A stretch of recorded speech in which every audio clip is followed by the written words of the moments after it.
The blood bank. How is the blood drive going? Asked a doctor called Dr. Death at the local hospital where he worked.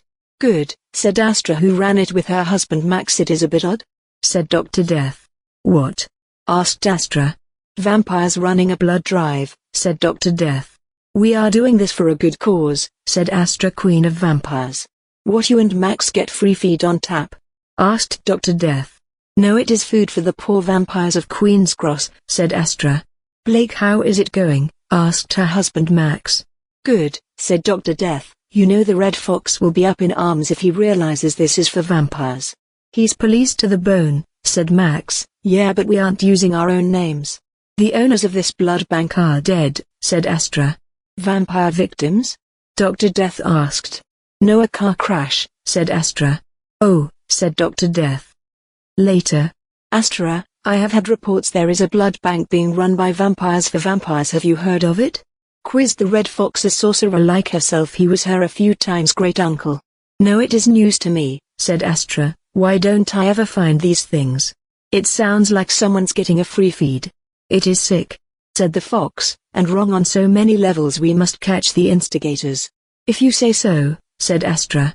Yes, this cannot be taken lightly or they'll think it's the norm, said the fox. Elsewhere, a vampire raid on the blood bank was happening. This is enough nosh for a year, a vampire said to his vampire friend. I can't believe they left it unguarded, said the other. They filled a truck with all the blood they stole and left, wondering why they left the place unguarded to be robbed.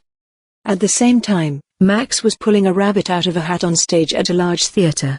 Blake will now make me disappear, said Max, walking into a box. If only, said Blake, fed up of hearing the good the blood bank will do for the poor local vampires. Abracadabra, Blake said, posturing. Then Blake opened the box and Max was gone. He didn't come back, to Blake's great frustration. Hey Max, come on, joke's over, shouted Blake, looking embarrassed and angry, deserted in the middle of their magic act. Max was at the empty blood bank, looking angry enough to kill. The alarm going. Later. We got the blood bank vampires, said the fox to Astra, and Max went to pick her up from the police station. You have how? Who were they? Asked Max. 2 scavengers, said the fox. They had the blood with them in the back of their truck. Truck? Said Astra, confused. They robbed us. I must be the robbers, thought Max. They claimed they robbed a blood bank, but that is doubtful. We won't investigate their claims, said the fox. Astra understood now they had been robbed and the thieves would pay for their crimes in their place.